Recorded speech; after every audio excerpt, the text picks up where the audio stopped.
Mesdames, Mesdemoiselles, Messieurs, Mohamed Souleymane Mboup sur les ondes de Sénégambia Info pour me prononcer sur la nouvelle équipe gouvernementale.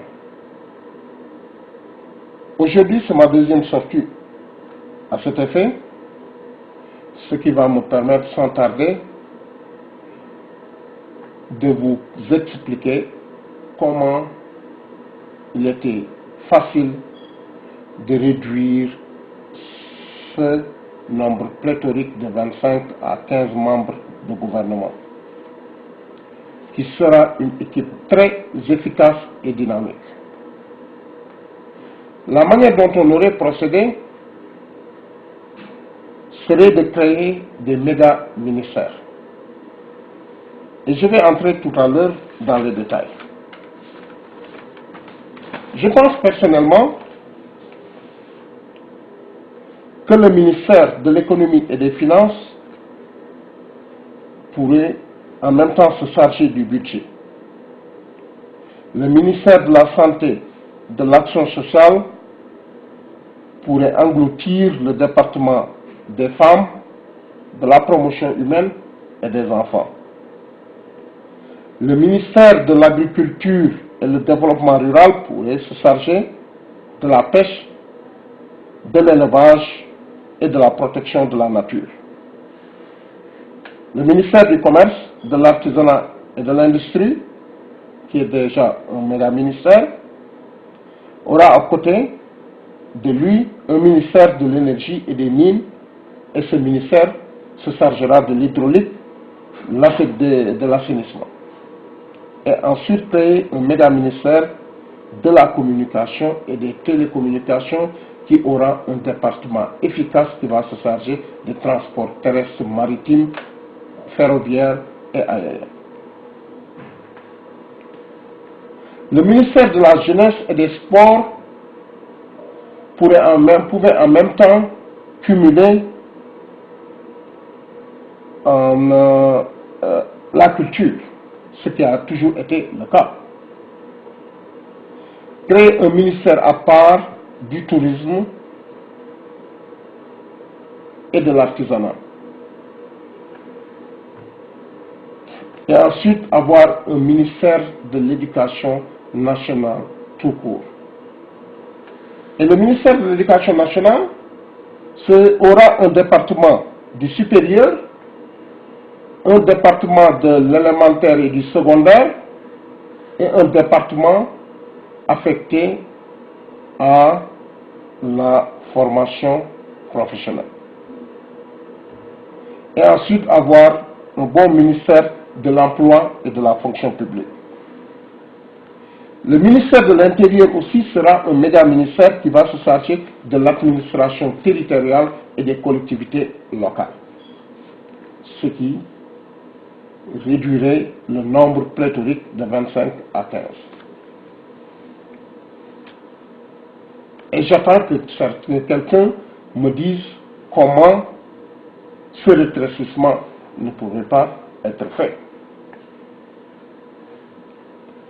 Nous devons comprendre que dans le fonctionnement d'un ministère et de toute institution, il faut des hommes rigoureux à la tête des départements efficaces.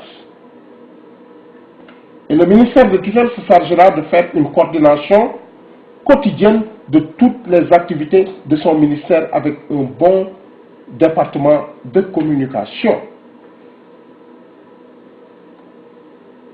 Dans toute institution, il est très judicieux d'avoir un département de communication qui va se charger de la divulgation des arrêtés ministériels et de faire de telle enseigne que tous les départements soient quotidiennement coordonnés.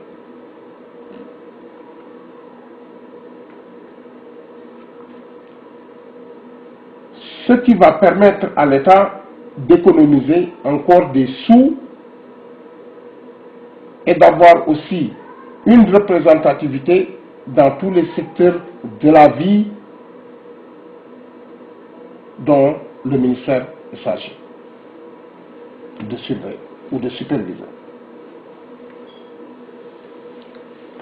le nombre pléthorique, nous pouvons encore nous prononcer sur le choix des personnes.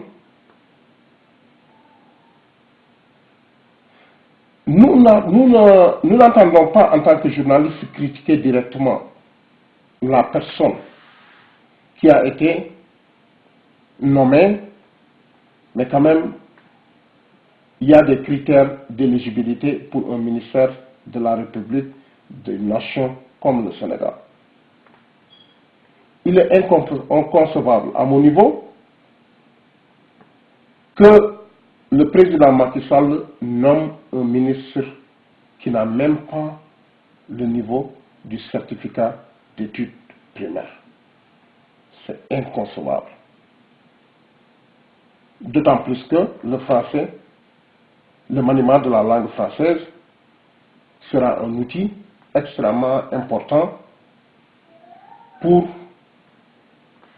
que le ministre qui supervise différents départements puisse comprendre quand même le déroulement et le fonctionnement. Et d'ailleurs, il est extrêmement important de comprendre les mécanismes et les terminologies utilisées pour pouvoir faire un jugement important. On aura beau s'entourer de grands philosophes, de grands penseurs, de grands technocrates, mais après avoir écouté tout le monde, comme Youssou N'Dour lui-même l'a dit, il faut savoir prendre la décision idoine. Et pour qu'une décision puisse être prise, il faut quand même que l'individu comprenne la terminologie utilisée par les différents départements. Et quelqu'un qui n'a pas le niveau et qui n'a jamais eu le certificat d'études primaires, je pense au Sénégal, ne peut pas quand même être un génie extraordinaire pour pouvoir comprendre tous ces mécanismes. Le Siendour serait vraiment un grand homme s'il avait demandé au président Sall de choisir parmi son groupe de Féké Machibole, un groupe qui a beaucoup de technocrates, et de faire de lui son ambassadeur culturel itinérant et conseiller du président.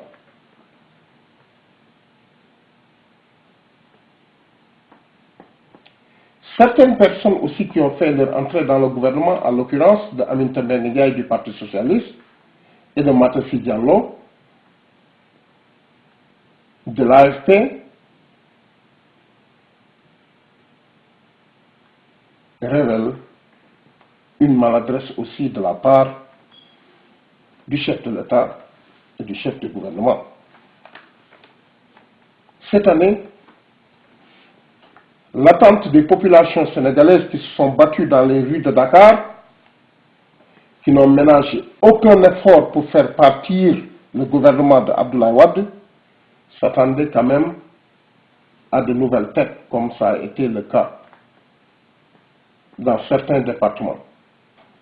Mais quand même pour ne pas faire revenir certaines personnes qui, à l'époque, dans le gouvernement socialiste ou dans le gouvernement libéral, n'ont même pas été à la mesure des tâches qui leur ont été confiées.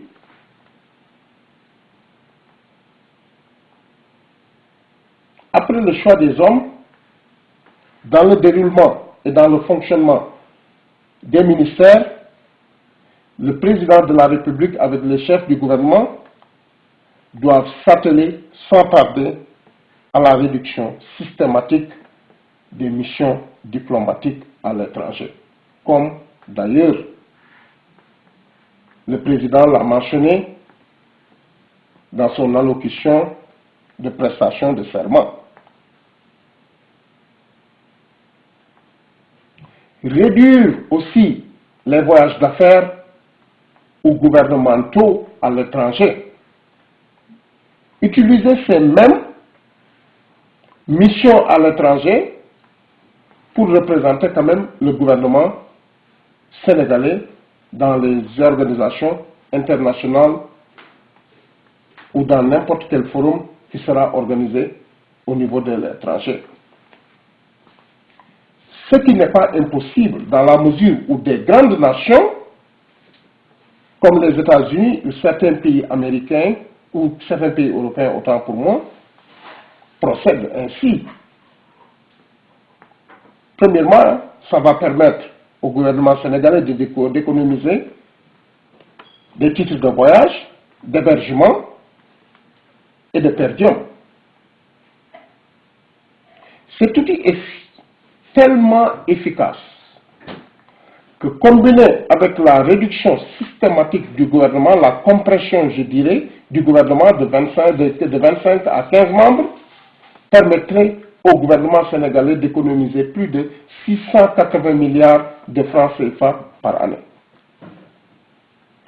Je dis bien 680 milliards de francs CFA par année.